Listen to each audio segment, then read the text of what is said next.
이 집 안방, 문지방도 아직 넘지 못한 것이 명심이 내가 감히 시아버님 제사상에 손을 대? 당장 걔 무릎을 꿇어라.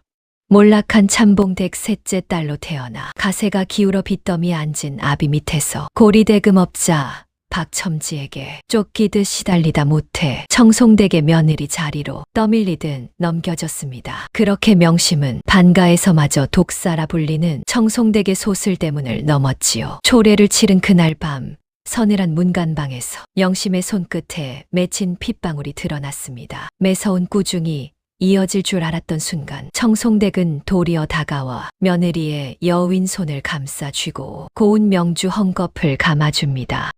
어머님 어찌 저를 이리 대하십니까? 낮에는 매섭게 하시고 밤에는 묻지 말거라. 다 이유가 있느니라.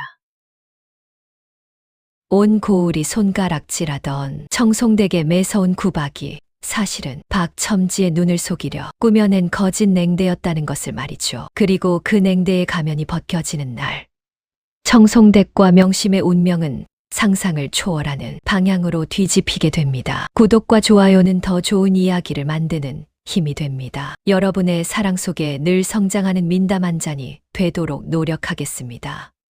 감사합니다. 옛날 옛적 경상도 안동 인근 반촌에 청송댁이라는 안주인이 살았습니다. 남편 김진사를 여인 지 10년, 청송댁은 홀로 종손 시언을 키우며 집안을 지켜왔지요. 그런데 이 안주인을 두고 문중 사람들은 뒤에서 이렇게 수군거렸습니다. 저 안주인 눈빛부터가 독사 같지 않은가. 애초에 며느리를 들이면 얼마나 들볶을지 뻔하지. 청송댁은 그런 말들에 대꾸조차 하지 않았습니다. 그저 묵묵히 집안 살림을 챙기고 제사를 받들며 살아왔지요.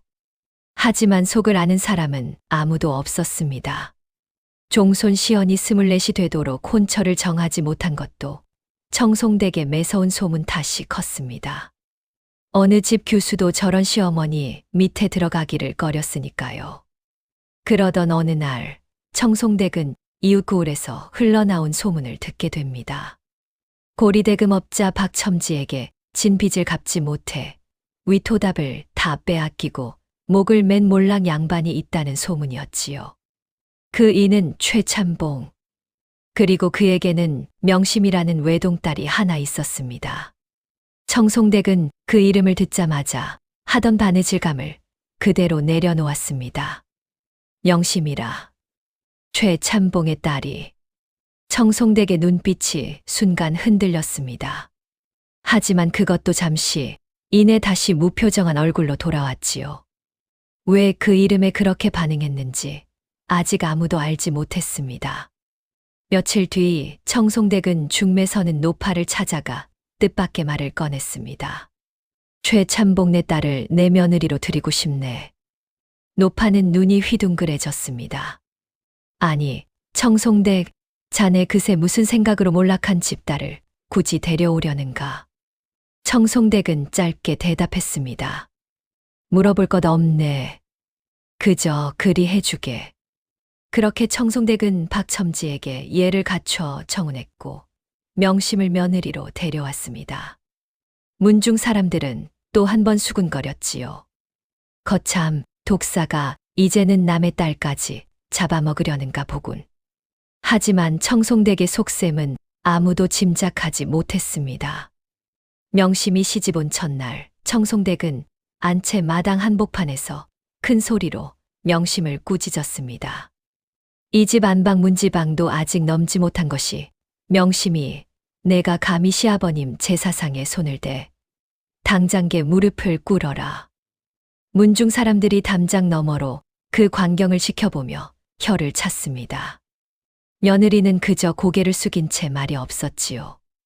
그날 밤 청송댁은 명심에게 문간방에서 자라 이르며 이불 한 장 내주지 않았습니다.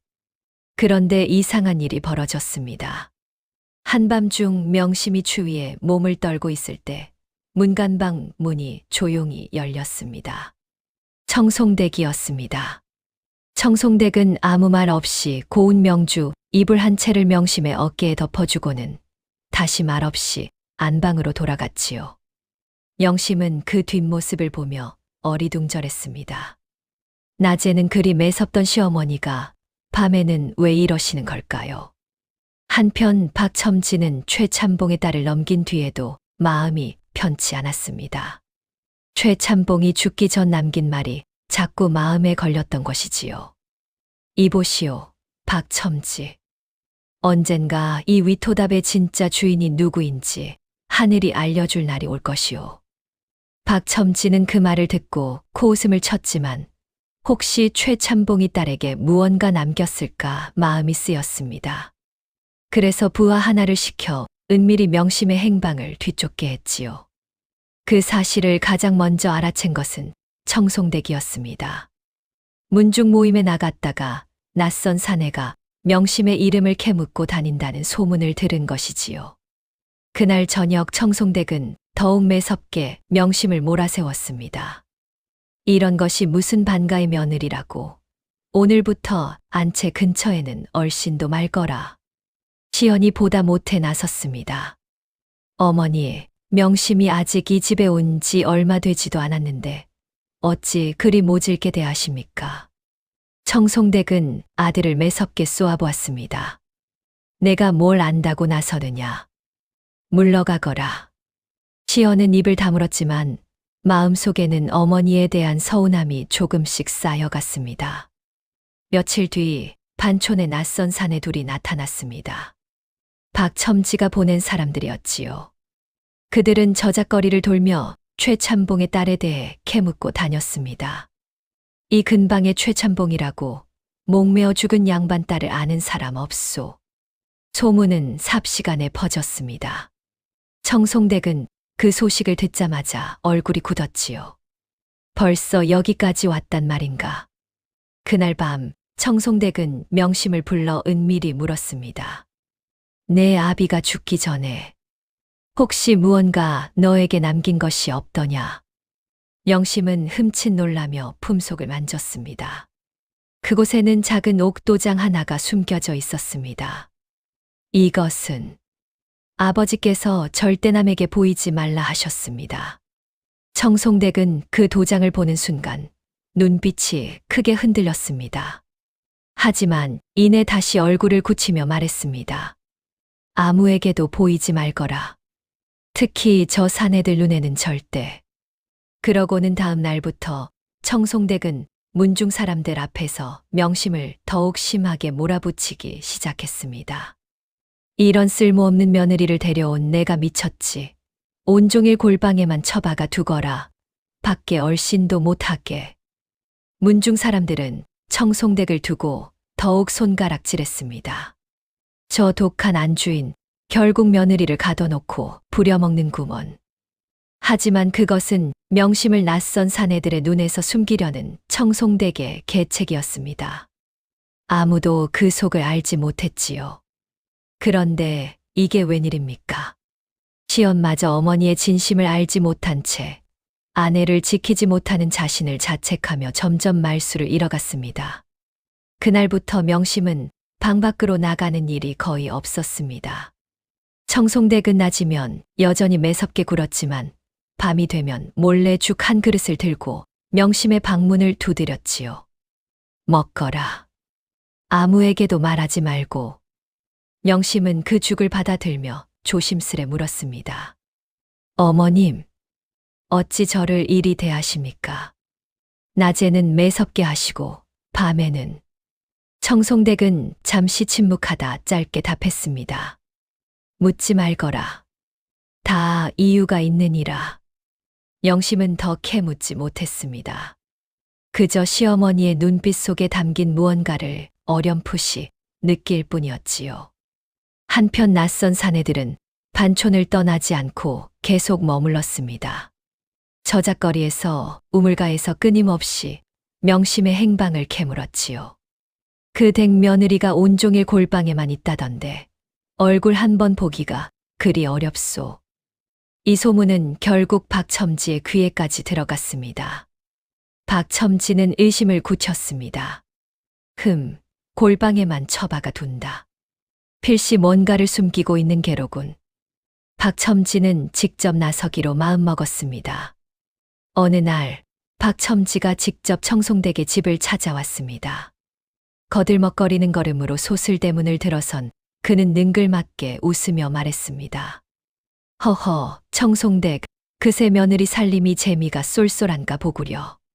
청송댁은 표정 하나 변하지 않고 대꾸했습니다. 무슨 볼일로 오셨소? 다름이 아니라 최참봉 딸년이 호갑이 유품을 지니고 있지는 않은가 해서 말이오. 잠깐 얼굴이나 좀 봅시다. 청송댁은 냉랭하게 잘라 말했습니다. 그 계집은 지금 벌을 받는 중이오. 며칠째 곳간에 가둬두었으니 볼 것도 없소. 박첨지는 눈을 가늘게 떴습니다. 곳간에 가두었다. 시집 온 지 얼마 되지도 않아 말대꾸를 하기에 버릇을 고쳐놓는 중이오. 박첨지는 잠시 청송댁을 훑어보더니 피식 웃었습니다. 과연 소문대로 독한 안주인이구려. 알겠소. 오늘은 이만 가겠소만. 박첨지가 돌아간 뒤 청송댁은 그제야 참았던 숨을 길게 내쉬었습니다. 그리고 곧장 명심이 숨어있는 뒷방으로 향했지요. 실은 곳간이 아니라 광 뒤편 은밀한 골방에 명심을 숨겨두었던 것입니다. 괜찮았느냐? 명심은 고개를 끄덕이며 물었습니다. 어머님, 어찌 저를 위해 그런 거짓을? 저 사람에게 밉보이시면서까지. 청송댁은 잠시 명심의 얼굴을 바라보다 말없이 돌아섰습니다. 아직 진실을 말할 때가 아니었지요. 청송댁의 냉대는 날이 갈수록 심해지는 것처럼 보였습니다. 문중 전체가 청송댁을 향한 손가락질을 멈추지 않았지요. 아이고, 며느리를 골방에 가둬놓다니 저게 반가 안주인이 할 짓인가. 시연이도 딱하지 저런 어머니 밑에서 어찌 사는지. 시연은 결국 참지 못하고 어머니께 따져 물었습니다. 어머니, 대체 명심이에게 왜 이러십니까? 이러다 사람 잡겠습니다. 청송댁은 아들을 매섭게 쏘아보며 말했습니다. 내가 나설 자리가 아니니라. 물러가라 하지 않았느냐. 어머니는 대체 무슨 생각이신 겁니까? 닥치거라. 청송댁의 호통에 시연은 결국 등을 돌리고 집을 뛰쳐나갔습니다. 그날 밤 시연은 집으로 돌아오지 않았습니다. 청송댁은 홀로 마당에 서서 아들이 사라진 어둠을 오래도록 바라보았습니다. 그 눈에는 아무도 보지 못한 눈물이 고여 있었지요. 미안하다. 이 어미가 못나서. 한편 골방에 숨어있던 명심은 그 모든 소리를 듣고 있었습니다. 자신 때문에 이 집안이 무너지고 있다는 생각에 가슴이 찢어지는 듯했지요. 그날 밤 명심은 청송댁을 조용히 불러 옥도장을 내밀었습니다. 어머님, 아무래도 이것 때문에 저들이 저를 쫓는 것 같습니다. 차라리 이것을 내어주고 저 사람들을 물러가게 하는 것이. 청송댁은 도장을 받아들고 한참을 들여다보았습니다. 그러다 문득 낮은 목소리로 물었습니다. 이 도장 어디서 난 것인지 아느냐? 아버지께서 물려주신 것으로만 알고 있습니다. 청송댁은 도장 뒷면을 손끝으로 쓸었습니다. 그곳에는 작게 새겨진 글자가 있었지요. 최가위토. 최씨 문중의 위토답이라는 뜻이었습니다. 청송댁의 손이 떨렸습니다. 이것이 그 땅의 진짜 인장이었단 말인가. 청송댁은 도장을 명심에게 도로 건네며 말했습니다. 이것을 절대 내어주지 말거라. 이것이야말로 내 아비의 억울함을 풀어줄 유일한 증표다. 어머님, 그것을 어찌 아십니까? 청송댁은 잠시 망설이다 처음으로 흔들리는 목소리로 입을 열었습니다. 실은 내가 너를 이 집에 데려온 것은 우연이 아니었느니라. 바로 그때였습니다. 마당에서 요란한 소리가 들려왔습니다. 박첨지가 부하들을 이끌고 들이닥친 것이었지요. 청송댁, 당장 그 계집을 내놓으시오. 곳간에 가둬두었다더니 이제 보니 골방에 숨겨두고 나를 속였구려. 청송댁의 얼굴이 새하얗게 질렸습니다. 마당으로 뛰쳐나온 청송댁은 몸으로 골방 문을 막아섰습니다. 이 첨지가 감히 이 집안에 함부로 들어? 여봐라, 물러가지 못할까. 부하들이 우르르 달려들어 골방 문을 부수려 하자 청송댁은 있는 힘껏 소리쳤습니다. 이 문을 넘으려거든 내 목숨부터 넘어야 할 것이오. 박첨지는 코웃음을 쳤습니다. 허허, 그 계집이 대체 뭐라고 목숨까지 거시오? 설마 그 계집이 진짜 최참봉의 딸이 맞기는 한 거요. 바로 그 순간 골방 문이 안에서 열리며 명심이 스스로 걸어 나왔습니다. 제가 최참봉의 딸 명심이옵니다. 박첨지의 눈이 번뜩였습니다. 오호, 드디어 나오는구나. 그 물건은 어디 있느냐? 명심이 무어라 답하기도 전에 청송댁이 그 앞을 가로막으며 소리쳤습니다. 그 아이에게는 아무것도 없소. 물러가시오. 바로 그때 대문 밖에서 또 다른 발소리가 들려왔습니다. 다름 아닌 시연이었습니다. 밤새 방황하다 돌아온 시연은 이 광경을 보고 얼어붙었습니다. 어머니, 명심이. 모든 것이 벼랑 끝에 몰린 순간이었습니다. 청송댁은 박첨지 앞을 막아선 채 마침내 오랫동안 감춰온 진실을 꺼내놓았습니다. 박첨지, 당신은 잊었겠지만 나는 잊지 않았소. 15년 전 내 남편 김진사가 물에 빠져 죽어가던 날 그를 건져낸 사람이 누구였는지 아시오? 박첨지는 미간을 찌푸렸습니다. 그게 무슨 상관이란 말이오. 그날 내 남편을 구해준 사람이 다름 아닌 최참봉이었소. 명심이 놀란 눈으로 청송댁을 바라보았습니다. 저희 아버지가 어머님의 서방님을? 청송댁은 고개를 끄덕이며 말을 이었습니다. 그 은혜를 갚지도 못한 채 남편은 세상을 떠났고 나는 그 빚을 늘 마음에 품고 살았느니라. 그러다 최참봉이 당신에게 억울하게 위토답을 빼앗기고 목숨을 끊었다는 소식을 듣고 나는 결심했소. 최참봉의 딸만큼은 내가 지켜야겠다고. 박첨지의 얼굴이 흔들리기 시작했습니다. 그건 다 지난 일이오. 증거도 없는 일을 가지고. 청송댁은 명심에게서 옥도장을 건네받아 높이 들어 올렸습니다. 증거라면 여기 있소. 이 옥도장이야말로 최씨 문중 위토다, 최가위토의 진짜 인장이요.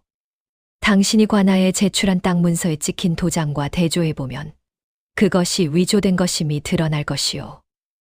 박첨지의 낯빛이 하얗게 질렸습니다. 그럴 리가. 바로 그 순간 대문 밖에서 관아의 나졸들이 들이닥쳤습니다. 실은 청송댁이 며칠 전 사정을 눈치채고 은밀히 문중 어른을 통해 현감에게 알려두었던 것이지요. 현감 앞으로 끌려간 박첨지는 땅 문서를 대조당한 끝에 결국 위조 사실이 낱낱이 드러나고 말았습니다. 최참봉이 남긴 진짜 인장과 박첨지가 관아에 제출한 문서의 인장이 전혀 다른 것으로 판명난 것입니다.